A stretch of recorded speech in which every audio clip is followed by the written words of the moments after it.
আসসালামু আলাইকুম দর্শক, আশা করি সকলে ভালো আছেন। আজকে আমি আপনাদের শেখাবো কিভাবে রাইস কুকারের অটো সুইচ বন্ধ হয়ে যাওয়া সমস্যা ঠিক করতে হয়। তো চলুন বেশি কথা না বাড়িয়ে ভিডিওটি শুরু করা যাক।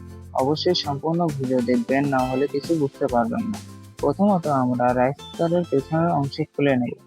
এরপর আমরা রাইস কুকারের ম্যাগনেট বা অটো হিটিং লিমিটারটি চেক করব।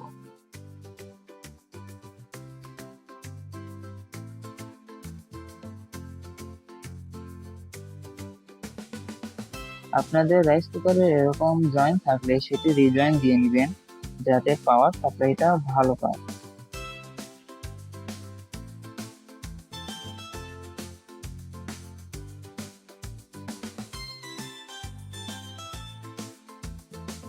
অবশ্যই হিটিং টিউব ইউজ করবেন, কারণ হিটিং টিউব ইউজ না করলে আপনাদের তারটি অন্য তারের সাথে লেগে যাবে, কারণ রাইস কুকারটি অতিরিক্ত গরম হলে সেটি হতে পারে। এবং আপনাদের রাইস কুকারের অটো হিটিং লিমিটারটি ঠিক আছে কিনা সেটি হাত দিয়ে সুন্দরভাবে চেক করে নেবেন, যাতে অটো হিটিং সিস্টেমটি ভেঙে না যায়।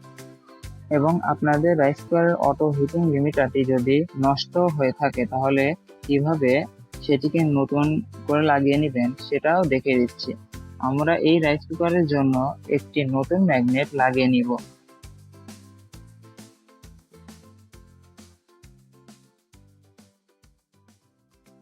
ঠিক আছে কিনা সেটি চেক করে নিব।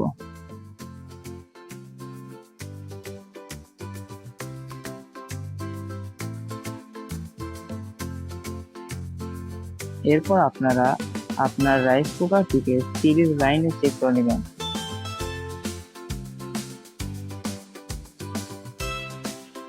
যদি আপনাদের রাইস কুকারটি ঠিক হয়ে থাকে, তাহলে সিরিজ লাইনে চেক করার সময় সিরিজ লাইনের লাইটগুলো একভাবে জ্বলে থাকবে। আর যদি না হয়, মানে সিরিজ লাইনের লাইটগুলো যদি একভাবে না জ্বলে থাকে, তাহলে বুঝে নেবেন আপনাদের অটো সুইচ চেঞ্জ করতে হবে।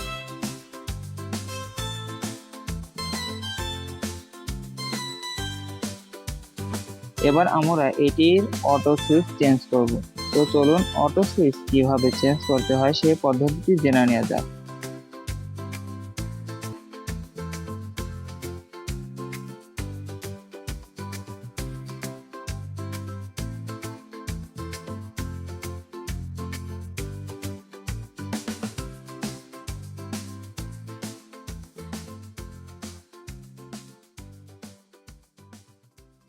যখন অটো সুইচটি লাগাবেন, তখন খুব সাবধানতার সাথে লাগিয়ে নেবেন।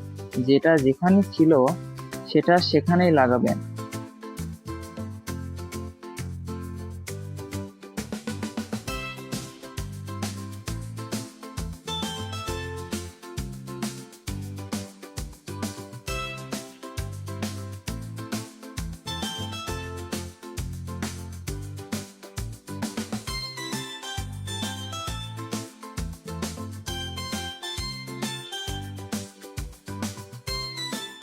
অটো সুইচ লাগানোর শেষে আমরা আবার এটিকে চেক করব।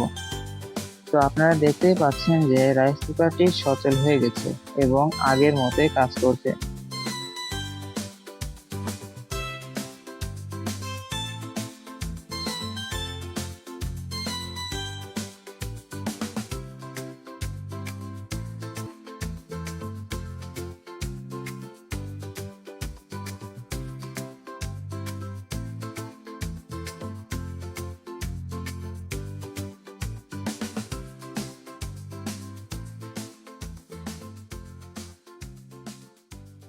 সবশেষে রাইস কুকারটি সচল হয়েছে কিনা এটা সম্পূর্ণ দেখার জন্য আমরা এটিকে মেইন লাইনের সাথে সংযুক্ত করে দেব এবং হাত দিয়ে চেক করব যে এটা সম্পূর্ণভাবে ঠিক হয়েছে কিনা এবং ঠিকমতো গরম হচ্ছে কিনা।